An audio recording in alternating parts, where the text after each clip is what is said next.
Pathanamthitta G financiers തട്ടിപ്പ് കേസിൽ പ്രതികളായ സ്ഥാപന ഉടമകളെ പിടികൂടണമെന്നാവശ്യപ്പെട്ട് സമരം ശക്തമാകുന്നു. നിക്ഷേപകർക്ക് പിന്തുണയുമായി ബിജെപിയും രംഗത്തെത്തി. തട്ടിപ്പ് വിഷയം പ്രധാനമന്ത്രിയുടെ ശ്രദ്ധയിലെത്തിക്കുമെന്ന് പി.സി. ജോർജ് വ്യക്തമാക്കി. പത്തനംതിട്ട തെള്ളിയൂർ ആസ്ഥാനമായി പ്രവർത്തിക്കുന്ന ജി ഫിനാൻസിയേഴ്സ് ഉടമകളായ ഗോപാലകൃഷ്ണൻ നായർ, സിന്ധു വി നായർ, ഗോവിന്ദ് ജി നായർ, ലക്ഷ്മി എന്നിവർ ഒളിവിലാണ്. പോലീസ് പ്രതികൾക്കായി ലുക്കൌട്ട് നോട്ടീസ് ഇറക്കിയിട്ടുണ്ട്. നിക്ഷേപ തട്ടിപ്പ് നടത്തിയ പ്രതികളെ പിടികൂടണമെന്നാവശ്യപ്പെട്ട് ബിജെപിയും സമരരംഗത്തെത്തി. നിക്ഷേപ തട്ടിപ്പിൽ UDF, LDF നേതാക്കൾ കമ്മീഷൻ പറ്റിയതായി ബിജെപി നേതാവ് പി.സി. ജോർജ് ആരോപിച്ചു. നിക്ഷേപ തട്ടിപ്പ് വിഷയം ഈ മാസം 27-ന് പ്രധാനമന്ത്രിയുടെ ശ്രദ്ധയിൽപ്പെടുത്തുമെന്നും പി.സി. ജോർജ് പറഞ്ഞു. ഒരു ADGP, റിട്ടയേർഡ് SP എന്നിവർ ജി ഫിനാൻസിയേഴ്സിൽ പണം നിക്ഷേപിച്ചിട്ടുണ്ടെന്നും ഉന്നത പോലീസ് ഉദ്യോഗസ്ഥർ ഉടമകൾക്ക് കൂട്ടുനിന്നതായും പി.സി. ജോർജ് ആരോപിച്ചു.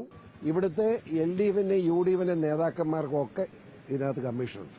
വലിയ സീനിയർ പോലീസ് ഉദ്യോഗസ്ഥന്മാരുടെ പിന്തുണയുണ്ട് ഇവന്മാർക്ക്. അയാളൊരു ADGP അവനിപ്പോ, പിന്നെ ഒരു റിട്ടയർഡ് SP ആണ്, ഞാൻ പറഞ്ഞല്ലോ, അവന് ഇതിനകത്ത് ശമ്പളം പറ്റുന്നുണ്ട്. ജി ഫിനാൻസിയേഴ്സ് ശാഖകൾ പൂട്ടിയിട്ട നിലയിലാണ്. ജില്ലയിലെ വിവിധ പോലീസ് സ്റ്റേഷനുകളിലായി 124 കേസുകൾ ഉടമകൾക്കെതിരെ രജിസ്റ്റർ ചെയ്തിട്ടുണ്ട്. 100 കോടിയിലധികം രൂപയുടെ തട്ടിപ്പ് നടന്നതായാണ് പ്രാഥമിക വിവരം. റിപ്പോർട്ടർ, പത്തനംതിട്ട.